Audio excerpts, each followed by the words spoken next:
In this video, we're going to go over the review for the final exam. In this first part, we're going to be on the true or false questions. So this page that is here is pretty much collecting true and false questions from all the topics from the class. So first, we are considering what happens with the function sine of t. And it says if we shift sine of t by pi half units to the left, then the new function is going to be cosine of t.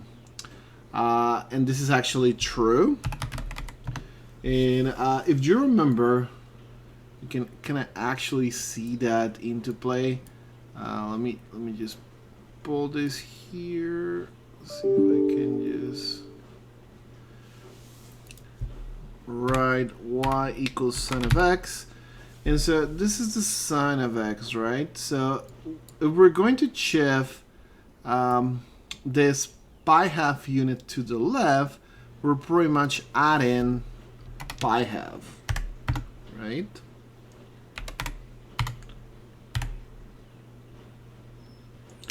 And so now notice that this coincides with the function cosine of x. And so this is overlapping, shows me that indeed they're the same function. So this is true.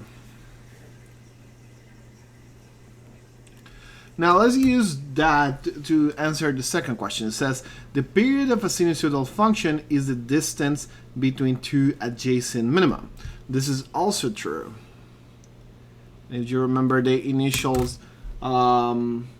approach that we had to functions, the sinusoidal functions, we were always checking how much it takes to go from two maximums or to go from two minimums, and that's one way that we can actually see periods. And that's one way that we can use to find periods. Now, question number 3 says the radian measure of an angle that measures 10 degrees is pi over 18 radians. And this is something that you can kind of figure out very quickly by making relationship that finds what a particular angle is. So we can make the ratio x is to 10 to equivalently to pi is equals 180 degrees. So doing this is going to allow me to see what x is in radians. And now that means that 10 degrees in radians is just going to be 10 degrees pi over 180. We're going to lose the degrees now. We're going to lose this 0, and that's going to be pi over 18. So that means that this is true. Now, question number 4 says, suppose the function g of t is periodic with a period of 6. Then g of 2 is equals to g of 14. Well, let's remember that periodic functions repeat every time that we have the period. So g of 2 is going to repeat again 6 later. So g plus 2 plus 6 is going to be the same as g of 2. But also, and notice that this is g of 8, right? So this is g of 8. But then also g of 8 plus 6, which is actually g of 14, then is going to be the same as g of a. And since g of a is also g of 2, they have the same values. And this is true. Now, we're back again to finding information on the sinusoidal function. So this is saying the minimum value of the function g of t, 7 plus 9 sine of 4t, is 2. So if you remember how to calculate the minimum from this, let me just go back and use the picture. The minimum value can be found from two different points. Either you take the amplitude, which is the distance from the midline to the maximum point, right? And so now you can take the midline down minus the amplitude, and find that minimum, right? Or use the midline plus the amplitude to find the maximum. So the amplitude, you know that this is this 9 over here. And this is the midline, 7. So if we do 7 minus 9, we're going to find out that the minimum value is minus 2. So this is false because it would be negative 2, not just 2. Now for the period of the function, for the function 7 plus sine of 2t, 9 of sine of 2t, remember that the period is given by 2 pi over b when we're considering the function sine of bt. So b is the speed. So in this case, we have sine of 2t, then the speed is 2. And so we have 2 pi over 2, and that indeed is pi, so this is going to be true. Now, this is talking now about the inverse sine function. And so it says the range of the function sine to the minus 1 is from minus pi half to pi half. And you're going to remember a little bit of what the inverse sine function is. You're going to remember that when we were working to obtain the sine function, and let me pull the function again. Let me just pull the sine function. So let me consider sine of x. But now notice that that repeats, so we need to make we need to take a space where the function is actually going to be 1 to 1. So we take the minus pi half to pi half.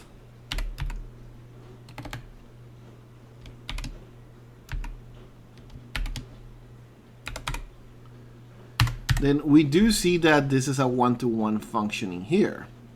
So n is a 1-to-1 function going from minus pi half to minus 1 to 1. So indeed, the sine function, the sine to the minus 1 function,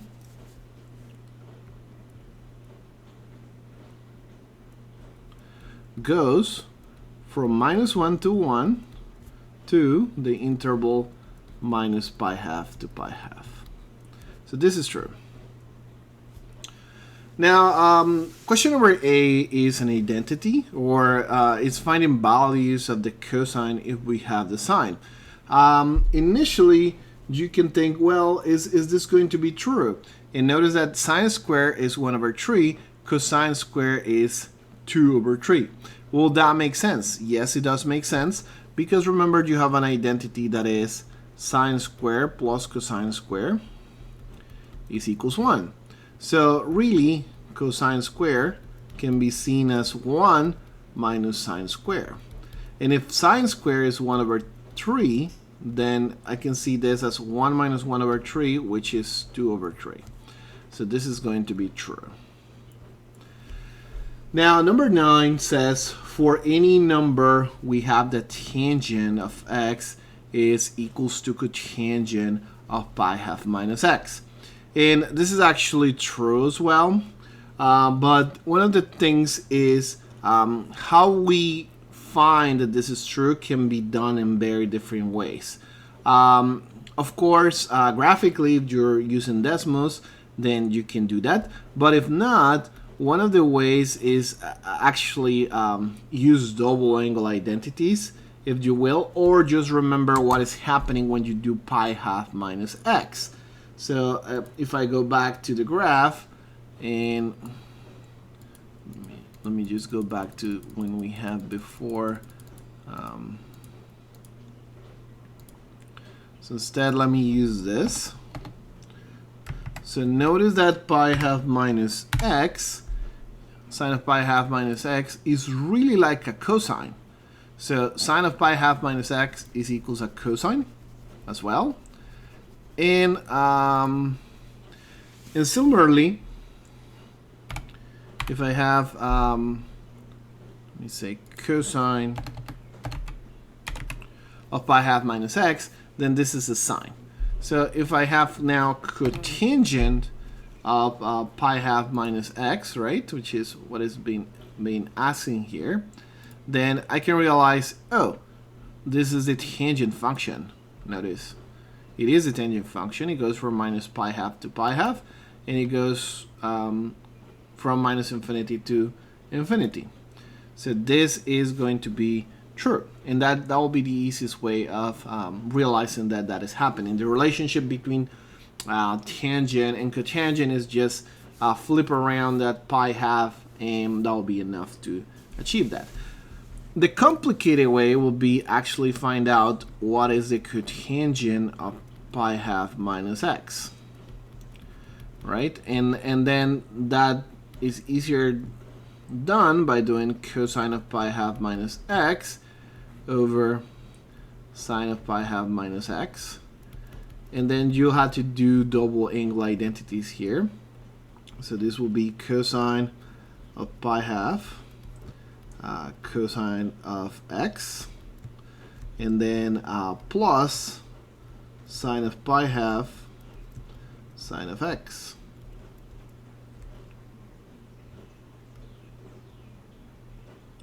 And then down here, this will be sine of pi half, cosine of x,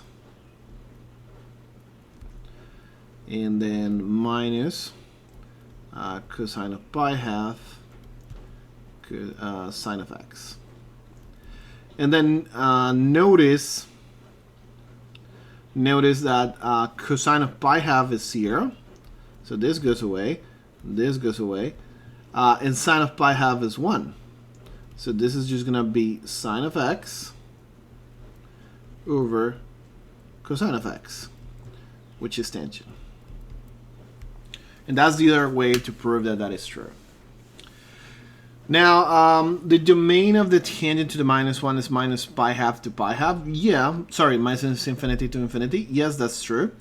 We don't have restrictions in the in that tangent. We can just consider what happens on even the minus infinity to infinity. They come back to being minus pi half and pi half. So yeah, tangent to the minus 1 has a domain of minus infinity to infinity. You can also see that from the graph. Notice that this is tangent, so tangent inverse is going to have a full domain of what this covers. And you can see that in y, this is covering minus infinity to infinity. Remember that the range of the normal function is the domain of the inverse function. So that's why here the domain of the tangent inverse is minus infinity to infinity. Now, the line equals x equals pi is a vertical asymptote of this. And that, again, is true. Cotangent is cosine of x over sine of x. And the sine of x becomes 0 at pi. So that means that it's going to be an asymptote of this function. Now we have a couple more questions here. First, we have 1 minus 2 sine squared of 4x simplifying to cosine of ax. This is true because this is a double angle formula.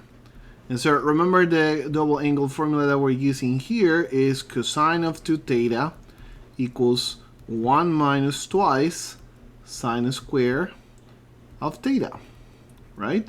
Now make theta for x. So you make theta for x, you get 1 minus 2 sine square for x, which is this side. And if theta is for x, then this becomes cosine of 8x. Now, question number 13 says, the cosecant function is positive in quadrants 1 and 2. You gotta remember that cosecant is 1 over sine. So we're really talking about the signs of sine in quadrant 1 and 2. Well, in quadrant 1, the sign is positive because sine means the height, right, in the unit circle, right? Sine is or means the height of that we have over here over unit circle, the second and first and second quadrant. So this is actually going to be true. Now, Question 14 is something that we did recently. It says a pizza restaurant sells pizza with two different diameters. 12 inches pizza cut in 6 slices and 16 inches pizza cut in 8 slices. You get more pizza from the 12 inches pizza. And so what's happening is that, of course, we can do this by comparing areas. And for the 12 inches pizza, we get that this is pi 6 squared divided by 6, since it's the area of the pizza, which is a circle, right? So p6 6 squared divided by 6, and that's going to be equals to 6 pi. Now with the 8 inches, with the 16 inches pizza, we have pi over a square, and then we're dividing that in 8. So this is 8 pi. Okay, so clearly we can see here that this is going to be bigger than that. So this is actually going to be false. We get more pizza with the 16 inches pizza.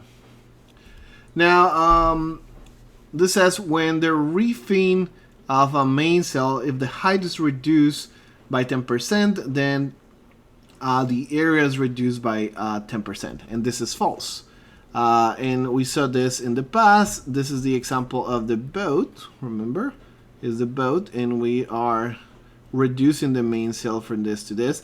And so when we reduce the height, we also reduce the base, and it's being reduced by 10%. So if the original area was base by height over 2, then the new and reduced area is going to be 0.9b, since I still have 0.90% of the base, and I also have 90% of the height, that divided by 2. This will be the new base, and this will be the new height. But if we multiply these numbers, we're gonna get 0.81 base times height divided by 2. So 0.81 of the original area. So the new area will be an 81% of the previous area. Okay, so this will make this false. Okay, not true. I don't know why this wasn't there. Okay, and last but not least, it says if the radius of a circle increases to a constant rate, then the circumference will also increase to a constant rate. And this will be true, because remember that the circumference is 2 pi r, right? So the change in c will become 2 pi r2 minus r1, or 2 pi delta r. And then if we divide by delta t, and this part's changing constantly, this is going to be 2 pi by some constant, and so the circumference is going to change constantly as well. All right, and those are some of the examples and some of the questions that we can do in true or false.